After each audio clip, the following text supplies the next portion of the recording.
अमित शाह वर्तमान बुद्धिजीवी मानक को संबोधित करुछंती कौन कहउछंती अमित शाह सीधा सड़क आसंतु जीवा आपके सामने उपस्थित हुआ हूं। जब हमारा देश आजाद हुआ, आजाद होने के बाद संविधान की रचना होनी थी, इस बात पर कोई मतांतर नहीं था कि इस देश अब आगे पर लोकतांत्रिक तरीके से चलेगा। मगर उस बात पर बहुत मतांतर था कि किस प्रकार का लोकतंत्र इस देश में रहेगा, प्रमुखशाही पद्धति रहेगी या संसदीय प्रणाली का रहेगी। ये दो प्रकार के लोकतंत्र जो देश दुनिया में चल रहे थे, उसमें से हमने कौन सा लोकतंत्र अपनाना, इस पर बहुत बड़ी बहस संविधान सभा में हुई थी और अंततोगत्वा बहुत बड़ी बहस के बाद हमने तय किया था कि हम मल्टी पार्टी डेमोक्रेटिक सिस्टम को अडॉप्ट करेंगे, पार्लियामेंट्री डेमोक्रेटिक सिस्टम को अडॉप्ट करेंगे। अब जब multi party democratic system, parliamentary democratic system को हम अपनाए हैं, तब पार्टी का महत्व बहुत बढ़ जाता है, क्योंकि प्रमुखशाही पद्धति होती है, उसमें प्रमुख पद के जो प्रत्याशी होते हैं, इसके गुणों को देखते हैं, उसके व्यक्तित्व को देखकर, उसके विचारों को देखकर समग्र देश की जनता एक व्यक्ति को वोट डालती है और वो व्यक्ति बाद में एक सरकार बनाती है और देश चलाती है, जैसे आज अमेरिका में चल रहा है। परंतु जब मल्टी पार्टी डेमोक्रेटिक सिस्टम होती है, अलग अलग पार्टियां जनता के सामने उपस्थित होती है, अपने सिद्धांतों को लेकर, अपने विचारों को लेकर, अपनी घोषणा पत्र के आधार पर, और सारी जनता अपने अपने क्षेत्र से एक संसद को चुनती है और संसद मिलकर प्रधानमंत्री को चुनते हैं, तब पार्टी का महत्व बहुत बढ़ जाता है। और पार्टी का महत्व इसलिए बढ़ता है क्योंकि बाद में 5 साल सरकार पार्टी के विचारधारा के आधार पर चलनी है, 5 साल सरकार पार्टी के घोषणा पत्र के आधार पर चलनी है। पार्टी कोई व्यक्ति के विचारों के आधार पर नहीं चलनी है। पार्टी जनता के सामने जो कमिटमेंट किया है वो घोषणा पत्र के आधार पर चलती है, पार्टी की विचारधारा के आधार पर सरकार चलती है। इसलिए इस बात का बहुत महत्व है कि पार्टी कैसी है। अब किसी भी पार्टी का अगर परिचय लेना है तो मैं मानता हूं कि 3 चीजें बहुत महत्वपूर्ण हैं। एक तो क्योंकि हम लोकतंत्र में श्रद्धा रखने वाले देश हैं, दुनिया का सबसे बड़ा लोकतंत्र है और हमारा दायित्व है कि लोकतंत्र को और दृढ़ सुदृढ़ करना। तो एक महत्वपूर्ण बात है कि वो पार्टी के अंदर आंतरिक लोकतंत्र है या नहीं है। दूसरा, वो पार्टी किस सिद्धांतों के आधार पर चलती है, पार्टी की स्थापना किस सिद्धांतों के आधार पर हुई, पार्टी के आगे चलना किस सिद्धांतों के आधार पर है, वो भी बहुत महत्वपूर्ण है, क्योंकि सरकारें जब बनती है तब वही सिद्धांतों के आधार पर चलती है। और तीसरी महत्वपूर्ण बात है कि इस पार्टी को अगर जनता अधिकार देती है, सत्ता देती है, तो जो सरकारें बनी है वो सरकारें कैसे काम करती है और सरकार किसके लिए काम करती है, ये भी बहुत महत्वपूर्ण है। तो ये 3 चीजों के आधार पर पार्टियों का एक तुलनात्मक अभ्यास करना चाहिए, कंपैरेटिव स्टडी करना चाहिए। मैं तुलनात्मक अभ्यास इसलिए कह रहा हूं क्योंकि मुझे आज वक्ता है नाते आप लोग सुनने आए हो, अगर मैं मेरी पार्टी की ही बात कर चला जाऊंगा तो आप सब कहेंगे कि अमित भाई आप तो पार्टी के कार्यकर्ता हो, भाजपा के राष्ट्रीय अध्यक्ष, आपकी पार्टी का अच्छा करो, बताओगे, इसमें क्या बड़ी बात है। मगर जब मैं कंपैरेटिव स्टडी की बात करता हूं तो मैं आपसे चर्चा कर कंपैरेटिव स्टडी के आधार पर ये 3 बिंदुओं पर आज के राजनीतिक दलों की व्याख्या करने का एक प्रयास करूंगा।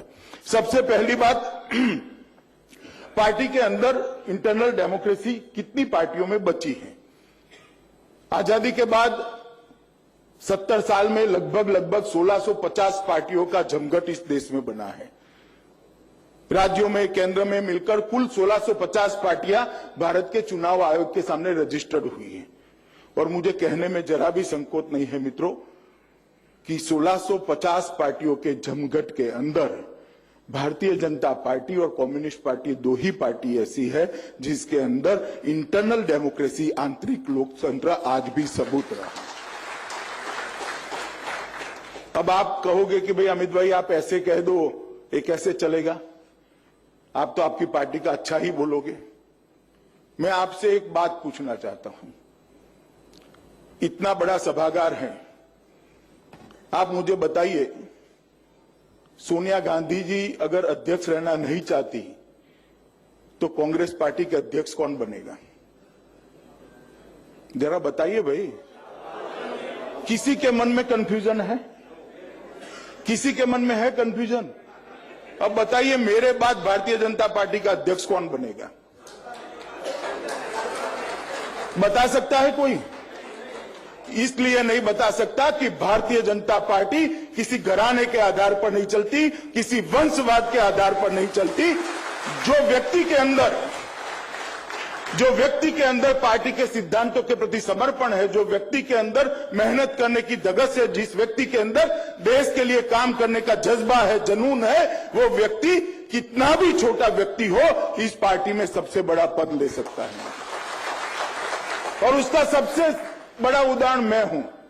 मैं गुजरात के एक छोटे से बूथ में, संघवी हाईस्कूल नाम के बूथ में बूथ अध्यक्ष के नाते काम करने वाला व्यक्ति, पर्दा लगाना, पोस्टर लगाना, वॉल पेंटिंग करना, डंडा झंडा लेकर पुलिस की लाठियां खाते खाते, कोई राजनीतिक बैकग्राउंड मेरे परिवार का नहीं है। आज मैं इस दुनिया के सबसे बड़े राजनीतिक दल का राष्ट्रीय अध्यक्ष बना हूं। और एक चाय वाले के घर पर, एक सबसे गरीब घर पर जन्म लेने वाला एक गरीब बच्चा अपने मेरिट्स के आधार पर अगर आगे बढ़ता है, देश के प्रति निष्ठा से काम करता है, तो ये भारतीय जनता पार्टी उसको देश का प्रधानमंत्री भी बना सकती है। मित्रों, जहां पर वंशवाद है, वहां पर मेरिट्स की बात नहीं होती है।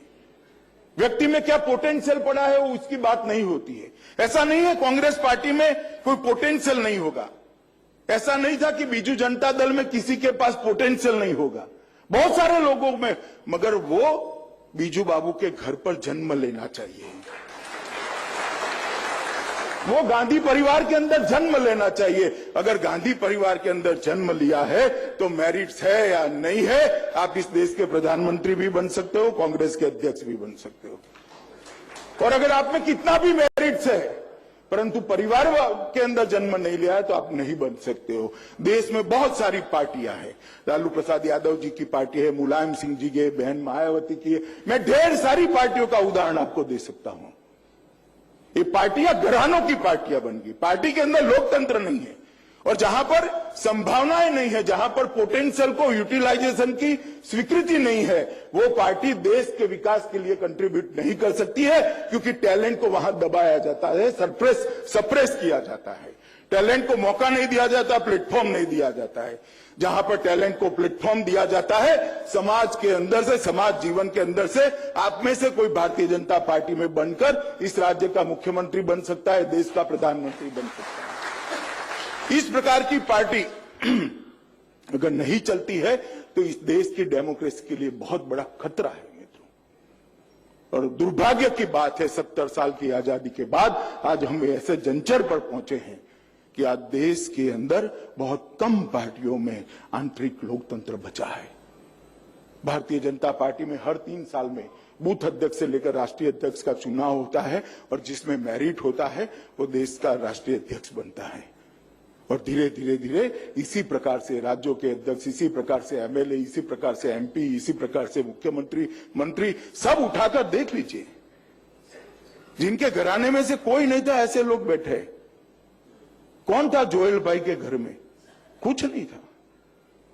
आज वो केंद्रीय मंत्री बनकर देश भर के आदिवासियों का नेतृत्व कर रहे हैं। इस प्रकार से जिस पार्टी के अंदर आंतरिक लोकतंत्र नहीं है, वो पार्टियां देश का भला नहीं कर सकती हैं। तो पहली बात मुझे ये करनी थी कि आंतरिक लोकतंत्र किस पार्टी में। मैं बड़े अभ्यास के साथ, मैं 13 साल की उम्र से इस देश की चुनावी राजनीति का विद्यार्थी रहा हूं, और मैं बहुत अभ्यास के साथ करता हूं कि सिर्फ 2